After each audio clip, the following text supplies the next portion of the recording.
Today's tech news moves fast, but understanding it shouldn't be hard. That's why Snarful Solutions Group brings you Connecting the Dots, where we break down what's happening in tech and why it matters to you. Now, let's dive in with your hosts. Imagine reporting an all-time record of like $111 billion in quarterly revenue. Right, just a staggering number. Totally. And boasting a 99% customer satisfaction rate. Which is almost unheard of in hardware. Yeah, exactly. So you're cementing your place as the most successful consumer technology brand in human history, right? You would think they'd be taking a victory lap. You would think. But behind the scenes, you are secretly scrambling. Mm-hmm. You're rewiring your entire global supply chain, abandoning your decades-old financial strategy, and, well, putting ads in places your users actually hate. Yeah, that's the crazy part. And all because you were simply running out of physical parts. So today we are unpacking Apple's massive Q2 earnings and the hidden panic beneath the perfection. It's a lot to get through. It really is. Welcome to Connecting the Dots, the daily show breaking down tech news and its everyday impact. I'm Alex. And I'm Morgan. We are broadcasting from Snarful Solutions Group right here in Sacramento, California. And today is Friday, May 1st, 2026. But before we get into the foundation-shaking shifts over at the biggest tech company in the world, let's take a quick look outside. Good idea.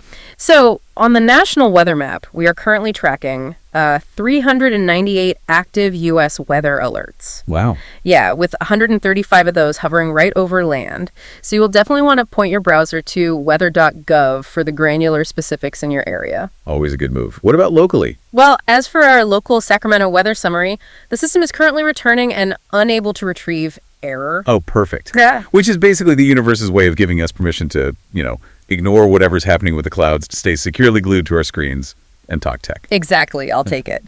And speaking of those screens, the financial markets gave us a spectacular sea of green to look at yesterday. Oh, it was a great day. It really was. The Dow Jones had an absolutely stellar Thursday, closing up nearly 890 points. Right. That's a 1.82% jump, landing at 49,652.1 thousand. I mean, the broader market sentiment is just carrying incredible momentum right now. Yeah. The S&P 500 followed that exact trajectory, rising 47 points to close at 7,209.01. And for the crypto watchers out there, Bitcoin had a phenomenal start to May. Huge start. Right. Jumping over $2,000 to close at 78,312.01. So a significant driver of that broader market enthusiasm is actually the massive earnings news and, well, the leadership shakeup we are about to talk about. Exactly. But before we get to the changing of the guard in Cupertino, let's hear a quick word from our sponsor. Today's episode is brought to you by Strong Coffee, the premium instant coffee that tastes like a traditional brew, but is packed with 15 grams of protein, MCTs, and adaptogens like ashwagandha. Get clean, sustained energy without the jitters. Use promo code SNARFUL for 20% off at strongcoffeecompany.com. Okay, let's unpack this. Apple just reported their Q2 2026 earnings, and the top line numbers are just staggering. It's weird. Revenue is up 17% year over year to an all-time March quarter record of $111.18 billion. Which is wild for a March quarter. Right. And the iPhone 17 lineup is officially the most popular in the company's entire history. It pulled in $57 billion on its own. And that's with a 99% customer satisfaction rate in the U.S. Yeah. But those financial triumphs were immediately eclipsed by the bigger announcement. After 15 years, Tim Cook is stepping down. Yeah, that was the real earthquake. Completely. He's transitioning to executive chairman on September 1st, and he's handing the CEO reins to John Ternus, their longtime hardware chief. Right. When you look at Cook's tenure, he took a company that Steve Jobs saved, and he turned it into this unparalleled global logistics engine. Exactly. Cook's genius was never really in, designing the actual phone. It was in figuring out how to manufacture 100 million flawless units of that phone and then distribute them globally without holding excess inventory. Which, raises an immediate red flag for me. Oh, how so? Well, think about it. Cook is the undisputed master of the supply chain. Ternus is, he's a hardware engineering guy. Right. And Apple's modern success isn't just about creating, beautiful aluminum and glass slabs anymore. No, it's not. It's about the brutal, unforgiving math of global procurement. It's like a legendary TV show replacing its lead actor. Right? That's a good way to put it. Yeah, can Ternus's tenure really maintain that magic, especially in the middle of such a volatile global market? Can a hardware chief keep up that operational wizardry? Well, the internal messaging is working overtime to project stability right now. I bet. I mean, Turnus has been at Apple for a quarter of a century. He hasn't just been, tinkering in a lab all day. Fair point. He's been intimately involved in scaling these product lines right alongside Cook's operations team. So they know each other's playbooks. Exactly. And by pledging to maintain Apple's strict financial discipline, the board is basically signaling that the playbook isn't changing. Okay, that makes sense. So for you, the working professional, deeply entrenched in the ecosystem, relying on iCloud, handoff, and seamless device syncing, this executive shift is engineered to be entirely invisible. Which is exactly what people want to hear. And honestly, he is inheriting a massive tailwind. Totally. The new A19 and A19 Pro chips are clearly resonating with buyers. By integrating dedicated neural accelerators directly into the silicon, they've managed to push local AI performance without destroying battery life. Which is the holy grail right now. Right. And that 99% satisfaction rate we talked about, it suggests the AI integration doesn't feel like some bolted-on gimmick. Yeah, it just makes the phone feel telepathic. Exactly. And we were seeing that exact same momentum in laptops, too. Mac revenue surged 6% to $8.4 billion, and that was heavily driven by the new MacBook Neo. The Neo hit such a brilliant sweet spot. Didn't it? Yeah. It lowered the barrier to entry without compromising the core macOS experience. It actually set a record for acquiring brand new Mac customers. But this incredible demand is colliding violently with physical reality. Let's look closer at the second massive element of this earnings call. Right, the supply side. Yeah. Apple can't build these devices fast enough. And not because they lack factory workers, but because they are caught in the middle of what the industry is playfully or maybe terrifyingly calling Ramageddon. Yeah, the global memory shortage is, it's no longer just a looming threat. It is an active crisis. It really is. The generative AI boom that's happening at the enterprise level, it requires immense computational power. Right, for training the models. Exactly, specifically for training massive language models. And each generation of the chips powering those server farms requires exponentially more memory. So they're just buying it all up? Yeah. These hyperscale data centers are just vacuuming up the global supply of memory modules. I mean, it's like a giant whale at a seafood buffet. Yeah. Think about it. The whale swims up, eats all the premium crab legs, which are the memory chips in this case, and leaves the regular diners, the consumer tech companies just fighting over the scraps. That is a perfect analogy. Because these new AI chips in laptops and phones, they're essentially massive V8 engines. But the memory is the fuel line.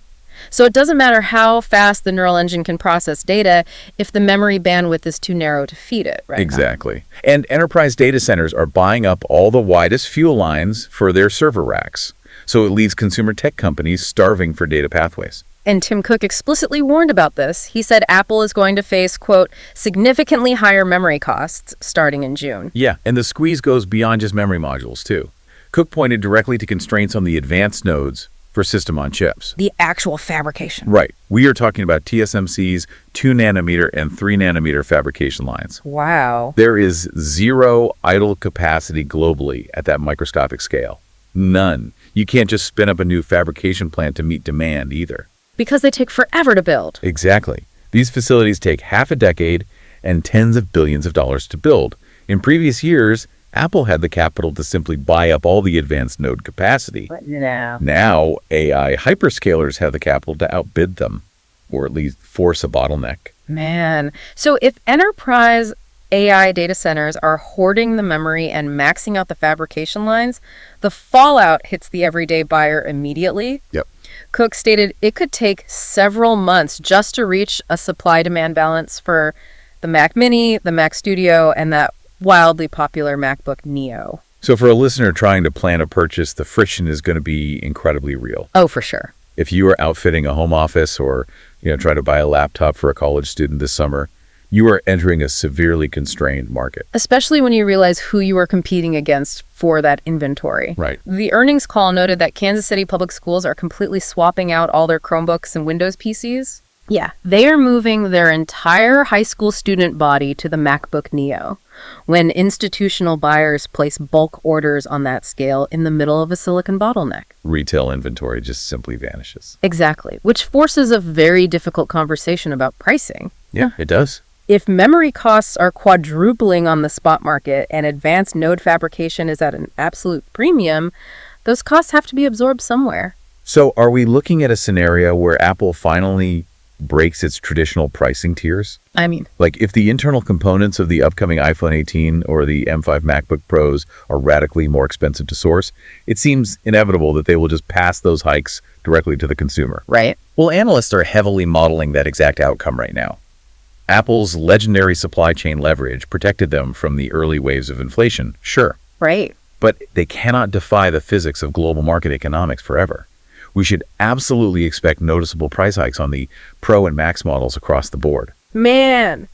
But Apple knows they can't simply jack up hardware prices by, 30% without completely destroying consumer demand. No, of course not. They need a pressure valve. Right. If component costs are cannibalizing their hardware margins, they have to aggressively squeeze profit out of a different part of the business. Yep. And that pivot, Totally. Interest rates are significantly higher now. So taking on expensive debt just to maintain a perfectly balanced ledger, it no longer makes strategic sense. right. By abandoning the net cash neutral constraint, Apple is basically unhandcuffing its capital allocation.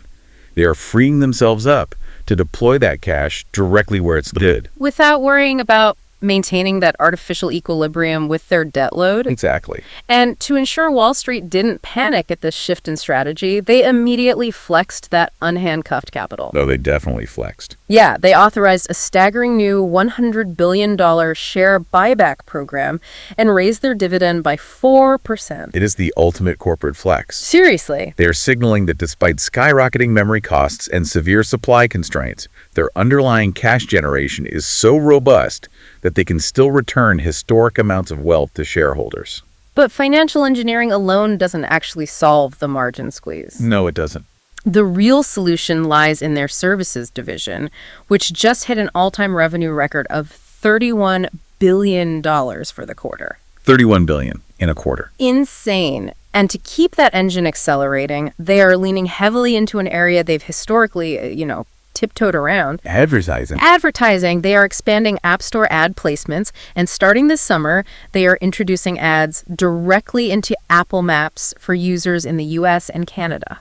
Now, this represents a palpable shift in the unspoken contract Apple has with its users. Completely. Historically, the premium you paid for the hardware bought you a pristine, ad-free software experience natively. And I have to aggressively push back on this move. I figure you might. I mean, the appeal of the Apple ecosystem is that it doesn't treat my attention as the product. Right. If I'm navigating a complex, chaotic intersection in a major city, do I really want my cognitive load interrupted by a sponsored pin popping up for a drive-through coffee chain? Probably not. It feels like turning a premium navigation tool into a digital billboard. Well, the counter-argument from Cupertino is that these ads are highly contextual and, crucially, privacy-preserving. Okay, but still.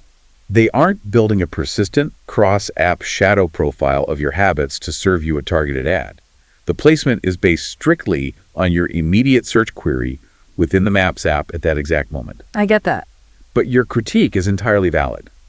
The aesthetic and functional experience of using native Apple apps is going to become more commercialized. Yeah. They just need that high-margin advertising revenue to subsidize the shrinking margins on their hardware. And alongside the digital restructuring, they are executing a massive physical restructuring of where these devices actually originate. This is huge. Right. They announced that Mac Mini production is migrating to a brand new state-of-the-art facility in Houston, Texas. Wow. Furthermore, they committed to purchasing over 100 million advanced chips from TSMC's new fabrication plant in Arizona. Which is a direct response to the logistics nightmares of the past few years. Exactly. By investing heavily in domestic manufacturing, they are actively de-risking their supply chain. Because relying on components that have to cross an ocean on a cargo ship introduces incredible fragility. Oh, absolutely. If you can fabricate the silicon in Arizona and assemble the chassis in Texas, You drastically shorten that logistical loop. It also serves as a massive injection of capital into the American tech manufacturing sector. The ripple effects for local economies, engineering talent, and, secondary suppliers in those regions, it will be profound over the next decade. It is a massive evolution.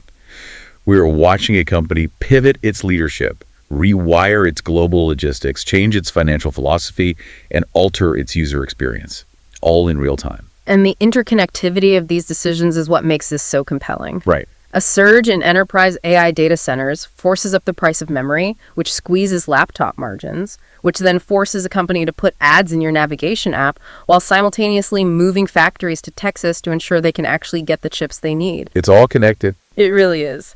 We're going to take one final break, and then we'll be right back to discuss an entirely different kind of AI that Tim Cook mentioned, one that might change how we interact with our devices permanently. Before we wrap up, a quick thanks to Old Glory, an iconic music and sports fan merch store, perfect for the techie in your life. Use promo code SNARFLE for 15% off at oldglory.com. Let's quickly recap the tangible takeaways from today's analysis. First, the leadership transition from Tim Cook to John Ternus is heavily engineered to maintain the status quo. Right. For the user heavily invested in the Apple ecosystem, the operational discipline that keeps your devices syncing flawlessly is not going anywhere. Good news there. Second, you really must factor the realities of Ramageddon into your purchasing plans. Absolutely. With AI hyperscalers exhausting the global memory and advanced node supply, consumer tech is facing a severe bottleneck. Expect significant shipping delays if you are trying to acquire a new Mac Mini, Mac Studio, or MacBook Neo. Yeah. And definitely brace your wallet for potential price hikes on the upcoming iPhone 18 and M5 laptops. Finally, to protect their margins against those rising costs, Apple is altering its fundamental blueprint. Yep. They've abandoned their net cash neutral target to manage their capital more dynamically. They are pouring billions into localizing manufacturing in Texas and Arizona, and they are bringing contextual ads into Apple Maps to bolster their services revenue. The company is just reacting to the physical constraints of the market by finding new ways to monetize the software experience. Which perfectly leads to the final provocative thought I want to leave you with today. Ooh, all right. Throughout the earnings call, when discussing the capabilities of the A19 and M5 chips, executives continually referenced their heavy investment in agentic AI. Right, agentic AI. It represents a massive leap past the large language models we've become accustomed to. Totally different beast. Yeah. A standard chatbot waits for a prompt, generates text, and stops. Agentic AI possesses the ability to plan, make autonomous decisions, and execute multi-step tasks across different applications natively on your device's silicon. And without constantly routing data back to a cloud server?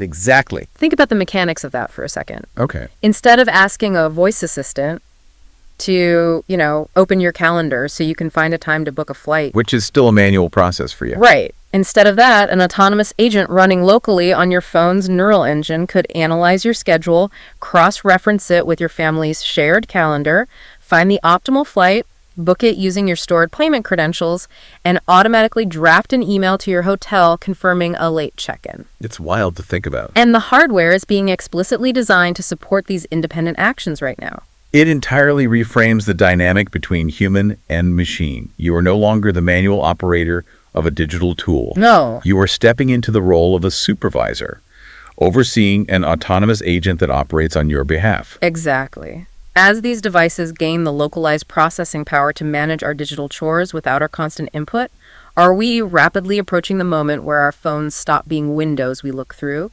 and instead become independent managers of our daily lives? It is a fascinating yet slightly unsettling frontier. It really is. And the architecture for it is shipping in the devices sitting on your desk right now. We're here to help at Snarfle, so reach out on our website if you have any more questions. That's a wrap on today's top stories. Remember, tech doesn't have to be complicated, and we're here to help connect the dots. If you've got questions or want to learn more, visit us at snarfle.com. Thanks for listening, and we'll catch you next time.